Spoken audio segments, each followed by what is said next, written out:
Imagine this. You're scrolling through your phone late at night. The first 99 comments all say, "Great job, Emily," or "Love your voice." Then comes the 100th, "Boring." You turn off your phone. In the darkness, that single word glows, a tiny splinter finding its way straight to your heart. The next morning, Jason sends you an email full of praise. You read it 3 times, but all you can think about is boring. Have you ever wondered why the fragrance of a rose can be so easily outweighed by a single grain of sand in your shoe? Why 1,000 compliments can be dismantled by one casual critique? It's not that you're thin-skinned, but it's as if you carry a negativity amplifier everywhere, turning the slightest noise into a thunderclap. You've tried to rationalize it more than once. Maybe I care too much. Maybe they have a point. Maybe this will help me improve. But the more hidden question in your heart is this: why does it feel like my brain has been rented out for free? And why is the tenant always a nitpicker? Of course, you don't want to admit you're being led by ancient survival instincts. Out of 10 things on the path, 9 are safe, 1 is dangerous. If you don't remember the dangerous one, you might end up as someone else's breakfast. But that explanation feels too cold, too impersonal. You want an answer that's about you, this unique individual. Why is it that when someone calls you smart, kind, or professional, you just nod politely? But when someone calls you average or unqualified, it feels like your identity has just been handed down as a final verdict? You've noticed this negativity magnet doesn't just show up in comment sections. It's in the slight frown on your boss's face during a meeting, the 2-second pause in a friend's conversation, your partner's casual, whatever you want, in your mind. These moments instantly warp, grow fangs, and build a case against you. You try to distract yourself, cook a meal, go for a run, watch a show, but the negative feedback is like a shadow that knows how to swim. You're on the shore changing your shoes, but it's in the water, waiting for you. So you start to wonder, am I naturally wired to remember bad news? Am I destined to be sculpted by criticism? Carved by disapproval? Then, a series of even sharper questions follows. If you only believe the worst voices, which part of you are you handing over? Are you clenching a knife to avoid being hurt, or are you telling yourself, don't get too comfortable because you're afraid of not being loved? Who are you protecting, and who are you punishing? Have you started to wear negative feedback as a badge of identity? I am harsh, therefore I am real. I am demanding, therefore I am profound. I hurt, therefore I exist. Don't answer just yet. Dim your screen and give yourself a quiet inch of space. I want you to walk with me down this thin thread of pain, to see how its roots are tangled in your childhood, your culture, your private monologues in the middle of the night. Freud would clear his throat at the door, reminding you to look at your repressed desires. Jung would hand you a mirror, asking you to face your own shadow. Nietzsche would raise an eyebrow from the corner and ask, to whom are you really submitting? And why do you call that submission, the truth? If you're ready, let's push open that door that hasn't been wiped clean in a long time. The next step isn't just about logic. We're going to dive deep and touch the hand that guides you in the dark. Let's start with the ancient alarm system in your body. Those 2 little almonds at the back of your brain, the amygdalae, are like 2 night watch guards deployed on the prehistoric savanna, specifically designed to spot danger the shadow of a snake. The pitch black night, the sound of unfamiliar footsteps. Their motto is, better to overreact than to miss a real threat. So today, when you read a comment like, not impressive, your amygdala immediately hits the red button. Your heart races, your stomach tightens, cortisol floods your system. It doesn't distinguish between a cheetah and a comment section. It has only one goal, to keep you alive.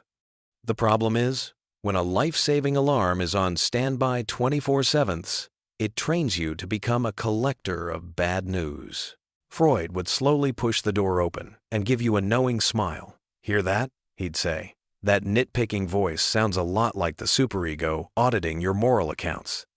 It's like the strict parent who once made you study hard and never be late useful but often excessive. So now that you're grown, with a new job, a new city, maybe even a new partner, that parent still lives in your head, just wearing a different mask. Your editor, your boss, a random stranger. Freud would also remind you of repetition compulsion. You subconsciously recreate familiar scenes of being judged because for you, being criticized feels more like home than being praised. You might even choose sharp-tongued people to keep around just to complete the script, like Mike, who can always knock you off your pedestal with a single sentence, or Nora, who loves to add, "You look better in photos," when you're looking at a group picture. You say you hate these dynamics, but you can't leave them, because the familiarity is like an invisible anesthetic. Jung's approach would be gentler. He'd hand you a mirror. "Look," he'd say, "this is your shadow." The more you refuse to admit your own weakness, jealousy, or desire to be seen, the more your shadow will appear in the mouths of others, tapping you on the shoulder in the form of negative feedback. The more you reject it, the more it persists. The more you flee, the more it chases. Jung would also talk about the complex, a moment from childhood that got nailed into your psyche. Your mother saying, "Don't get too proud." A teacher saying, "You're not as good as Tom." Someone yawning in the audience. Now, every time you step onto a stage, that nail heats up. The negative feedback isn't starting from scratch. It's just pressing on an old wound. You think you're arguing with the outside world, but you're really failing to make peace with a younger version of yourself. Nietzsche would laugh, brandishing his hammer. "You've mistaken the voice of herd morality for truth," he'd say. "The herd loves to trade the risk of brilliance for the safety of mediocrity. It uses a gentle but persistent resentment to smooth over anything that stands out." After listening for so long, you start to call conformity, maturity, sharpness, arrogance, and self-dominion, self-deception. Nietzsche wouldn't comfort you. He would only ask questions. Who are you listening to? Are you seeking truth, or are you just afraid of being exiled? When you live by the creed that negative feedback equals more authentic, you are actually mistaking being permitted by the group for seeing yourself. You think you're pursuing reality, but you might just be looking for a safer cage. Of course, this isn't just happening inside your head. Culture is giving you a shove from behind. The Protestant work ethic carved diligence, restraint, and self-criticism into our grammar. Capitalism turned quantifiable feedback into a religion. Platform algorithms engineered outrage into a sustainable energy source. Clicks, watch time, and shares are all more sensitive to negativity. You think you're choosing the content, but the content is choosing you. It knows which words will grab your amygdala, which tone will awaken your superego, and which comparison will activate your shadow. You just wanted to watch a video in peace, but instead, you were pulled into a psychological vortex co-directed by ancient instincts, family scripts, social morality, and commercial logic. Of course, here is the complete translation of the second part, continuing in the same idiomatic and resonant style. At this point, you might laugh and think, "So, am I doomed?" Not so fast. Let's be honest for a moment. Acknowledge that you do, in fact, enjoy the benefits of negative feedback. It gives you a sense of control. If I find my own flaws first, no one else's criticism can hurt me. It makes you seem intelligent. See, I spotted the problem. And it gives you a temporary escape from your true desires.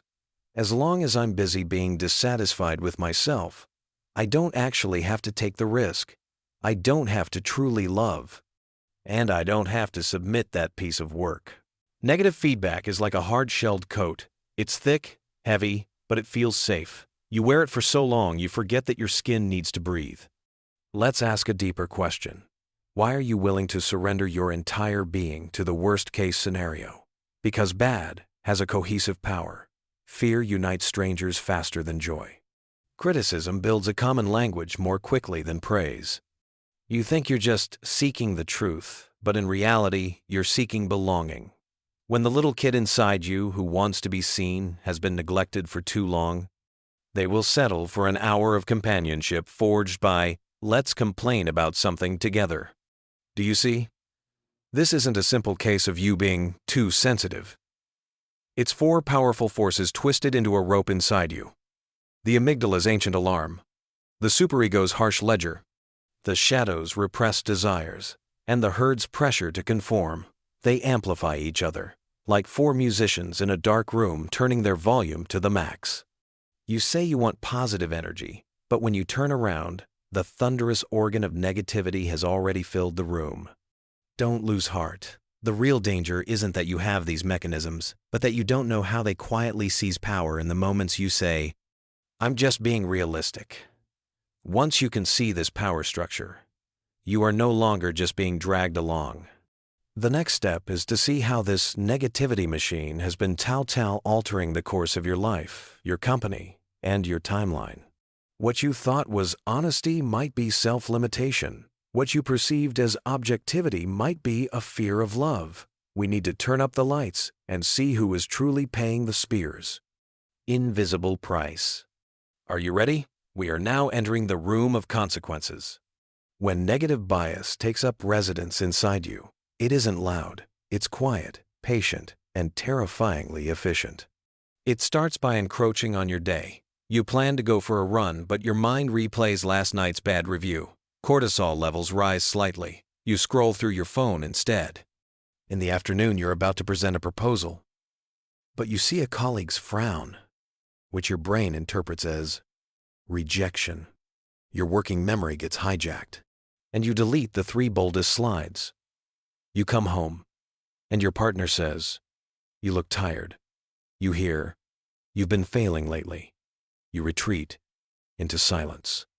You think you're just being cautious, but with every small retreat, you are training yourself to be a person who is more easily negated. Scaled up to the level of your destiny, the cost is even more hidden. Liam is a steady performer at his quarterly meetings, but the feedback is always safe, but not visionary. He's intimately familiar with that inner voice. Don't stick your neck out.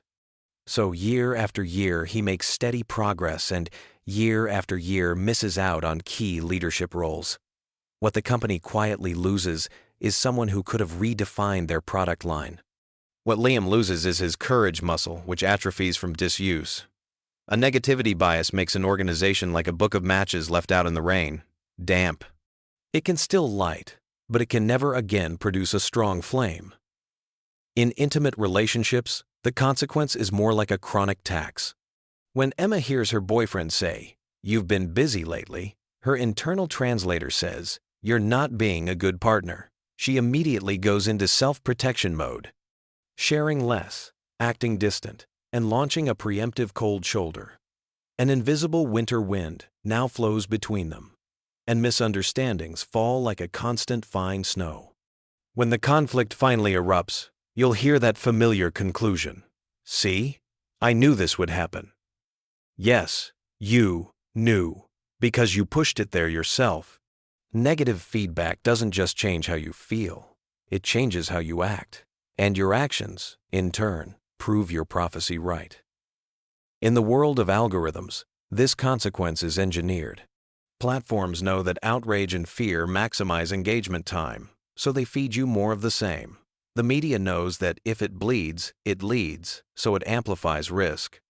Your echo chamber knows that a common enemy is the easiest shortcut to community, so you build belonging through mockery.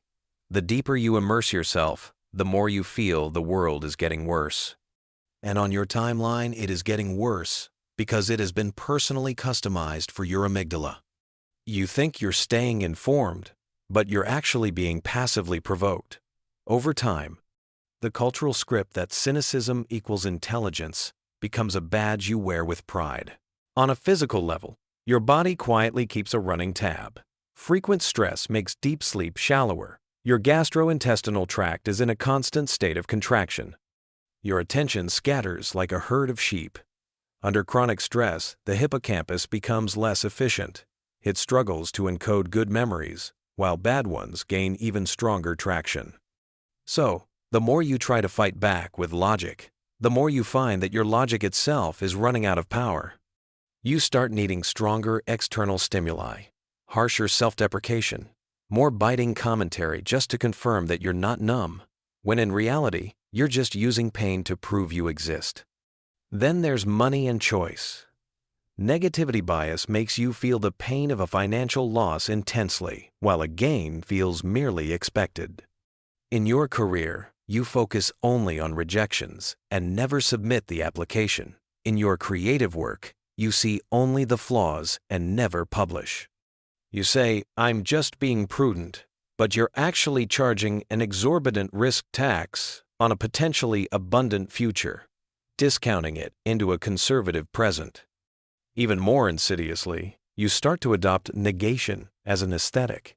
Cynicism seems tasteful, while optimism looks naive. Sarcasm becomes a social lubricant, and self-deprecation an emotional painkiller, until one day you can no longer tell which words are protecting you and which are wounding you. Let me tell you a short story. Maybe you'll see yourself in it. A girl named Zoe was told by a teacher that her childhood essay lacked flair. Years later, she started a podcast. 99% of the comments were gentle, soothing, healing. 1% said she was a bit flat. Her response was to add a segment of sharp commentary to each episode. The data immediately improved.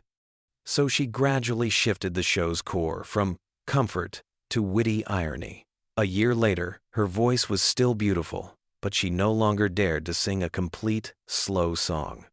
That old comment lacked flair had become an invisible editor, quietly rewriting her aesthetic, her audience, and even her definition of who she was. Does this all sound heavy?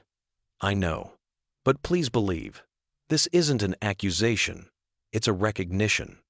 Because the greatest consequence is never that you become negative, but that you accept negativity as the only form of reality, when you mistake harshness for honesty, suspicion for maturity, and disappointment for insight. You slowly relegate softness, trust, and wonder to the side of naivete. You refuse to be moved, lest you appear simple.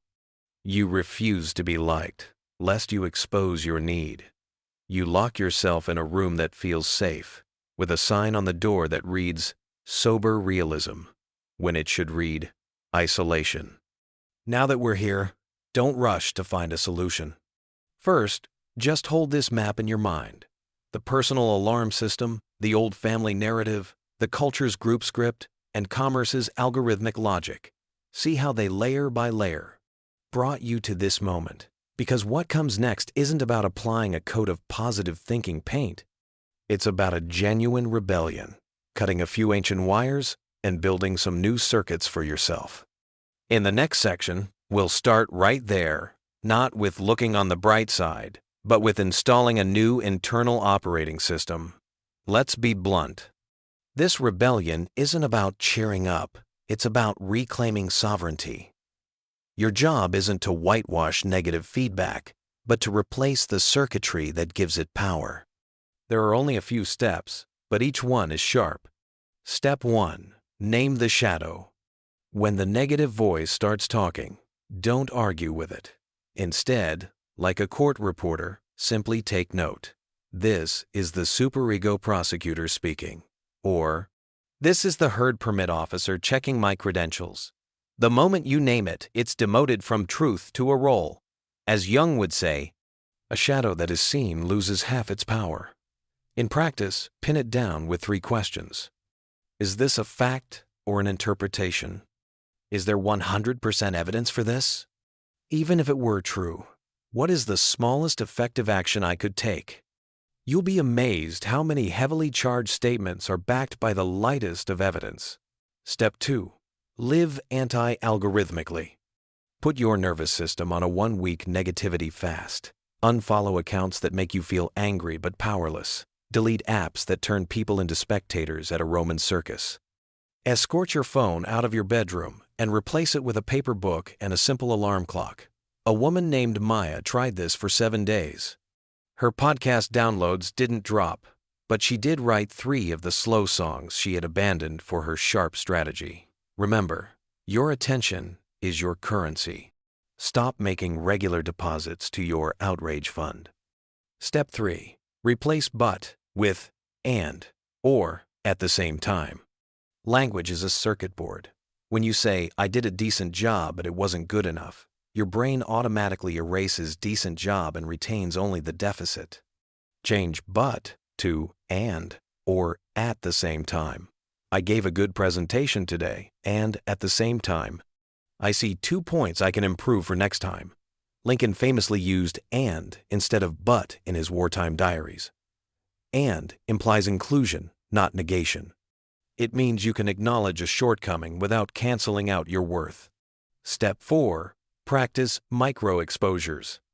Don't wait for the big stage to test your new circuits. Start with small, controllable risks. Keep that one slightly unsafe idea in your proposal.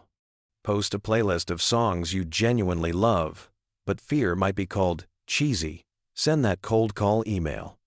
Noah, an engineer, set a goal of 3 startling things, to do 3 small things a week that made his heartbeat a little faster.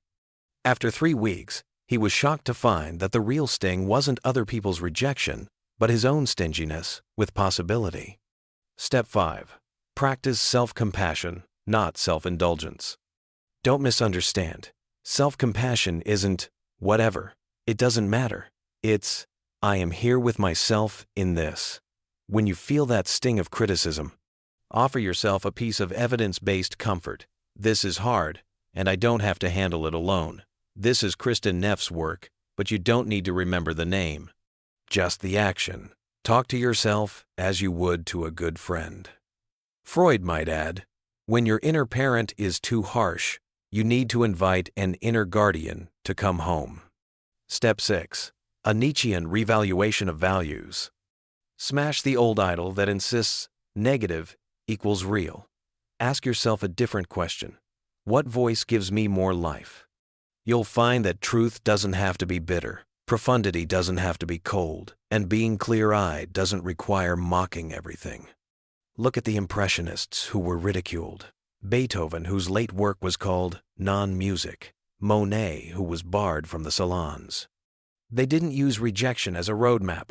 They used it as a milestone marker. I am on a road few are traveling, which means I must walk it with even more conviction. Step 7. Summon your witnesses. Find 2 or 3 people and make a pact to remind each other to distinguish fact versus interpretation, to practice and language, and to celebrate each time one of you kept the bold idea in. Eleanor Roosevelt said, "No one can make you feel inferior without your consent. Sometimes you just need someone sitting next to you, nodding quietly, to make that sentence land in your bones instead of just hanging on a wall." Step 8. Create a victory ritual. Every night, write down 3 things that were not stolen by negativity. I kept the bold slide in my deck. I kept my voice steady in the meeting. I saw a harsh comment and didn't immediately make a self-deprecating joke. This isn't feel-good fluff. It's neuroplasticity in action. You have to consciously feed your hippocampus the good data. Only then will it remember to store what is beneficial for tomorrow. Here is the translation of the final part, completing the piece with a focus on its philosophical depth and empowering conclusion. You see, none of these methods are flashy, but they all point to a single goal: to move the sovereignty of judgment from an external courthouse back to your own internal parliament. When you do this, you are not saying to the world, "I reject all criticism." You are saying to yourself, for the sake of a higher honesty, I am willing to embrace a gentler way of expressing it. This isn't weakness. This is a much harder form of strength. Next, we will walk into the final room. Here, we will tie all the threads together and uncover the ultimate epiphany that will truly change the trajectory of your life. Why your habit of remembering the negative is actually a way of protecting what you hold most precious, and how, when you learn to protect it in a higher way, your life will turn onto a different path. Are you ready? When you say continue, we will push the door open together. Imagine a courthouse inside your mind.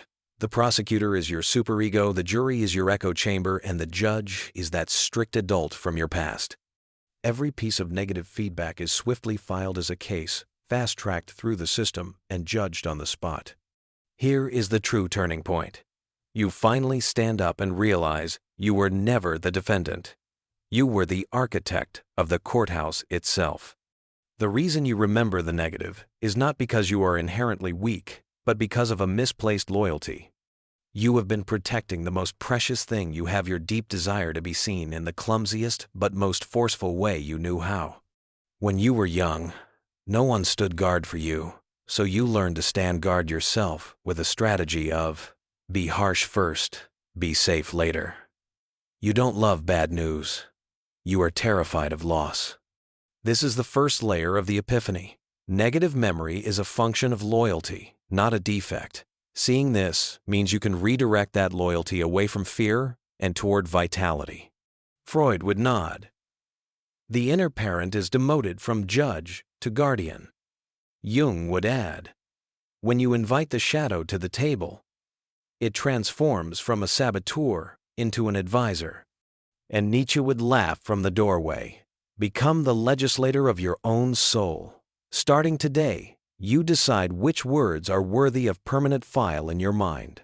The second layer of the epiphany, attention is prayer. Whatever you repeatedly review in your mind is what you consecrate as your God. When you recite that negative comment to yourself over and over, you are, in effect, kneeling before it. Redirect that minute of devotion toward a small, tangible truth, a conversation where you were received with gentleness, a paragraph you completed, a moment of joy that wasn't dramatic but was real. Remember, memory is not a passive warehouse. It is an active act of museum curation.